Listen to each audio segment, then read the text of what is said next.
শীত প্রায় চলে যাচ্ছে। এখন আমি শীতের শেষে একটু কড়াইশুঁটির আচার বানিয়ে নেব। সেই জন্য আমি কড়াইশুঁটিগুলোকে ভালো করে কাঁচা অবস্থাতেই আমি ভালো করে ধুয়ে নিলাম। জল ঝরিয়ে ভালো করে ধুয়ে নিয়েছি। ধুয়ে নিয়ে একটা কটনের কাপড়ের ওপর মেলে দিয়েছি এটাকে কিন্তু আমি কোনো কিছু ভাপাবো না বা কিছু করব না। এমনিতে আমি আচার বানাবো। এজন্য আচারটা বানানোর জন্য এটাকে পরিষ্কার করে আগে একটু ধুয়ে নিয়েছি। আমি আগে কড়াইশুঁটি এগুলো করিনি, এবারে করছি। গত বছর করেছিলাম। আর আমি বানিয়েছিলাম ফুলকপির আচার বানিয়েছিলাম। এই দেখুন কেমন করে আচার কত সুন্দর মজে গেছে।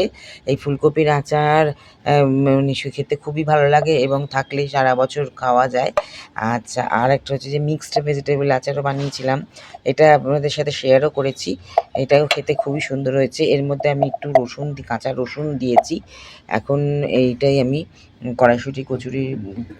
কড়াইশুঁটির আচার বানাবো। সেই জন্যে আমি এটাকে রেডি করছি। পরে আবার আসছি। নেক্সট স্টেপে চলে এলাম। এই কড়াইশুঁটিটা যেটা আমি ভালো করে ধুয়ে নিয়েছিলাম, আর জল ঝরিয়ে নিয়েছিলাম, সেই কড়াইশুঁটি আমি একটা এরকম কাচের জারের মধ্যে ভরে নিয়েছি।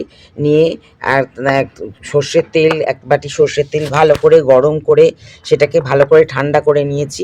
নেওয়ার পর আমি সেটা এর মধ্যে ঢেলে দিয়েছি। আর দিয়েছি নুন, পরিমাণ মতো নুন দিয়েছি। নুন একটু আচারে বেশি হয়, সেই জন্য একটুখানি বেশি দিয়েছি। আর ঝাল লঙ্কা গুঁড়ো দিয়েছি, হলুদ গুঁড়ো দিয়েছি, আর এমনি কাশ্মীরি লঙ্কাও দিয়েছি। দিয়ে ভালো করে এটাকে আমি চামচের পেছন দিকে যে অংশটা দিয়ে ভালো করে নেড়ে দিয়েছি।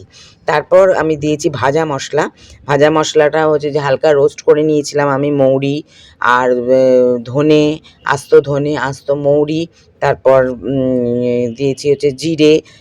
এইগুলো দিয়ে এটাকে ভালো করে হালকা রোস্ট করে হালকা গুঁড়ো করে নিয়ে সেটা এর মধ্যে মিশিয়েছি। বাকি আর থাকলো আমার কালো জিরে, এটা আমি রোস্ট করিনি, আমি এমনি ওটা এর মধ্যে মিশিয়ে দিয়েছি। এবার আমি এগুলোকে ভালো করে চামচে করে নেড়ে নিয়ে এটাকে আমি রেডি করে ফেললাম। রেডি করার পর এবার আমি ওটাকে হালকা একটা কাপড় জড়িয়ে দেবো। জড়িয়ে দিয়ে রোদে দেবো। এখন মোটামুটি বেশ কিছুদিন টানা রোদে দিতে হবে।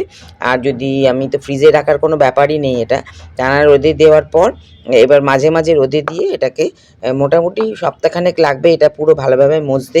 আর প্রিজারভেটিভ হিসেবে আমি ইউজ করেছি এখানে ভিনিগার। লেবুও ব্যবহার করতে পারেন। আমি ভিনিগার একটু পরিমাণ মতোই দিয়েছি প্রায় 3 থেকে 4 চামচ মতো ভিনিগার দিয়েছি, তাতে টকের ব্যাপারটাও আসবে আর তাছাড়া প্রিজারভেটিভেরও কাজ করবে। এইবারে আমি এখন কিছুদিন রোদে দিতে থাকবো। রোদে দিয়ে মজে গেলে মোটামুটি সপ্তাহখানেক বাদে কিন্তু আমরা এটাকে খেতে পারি।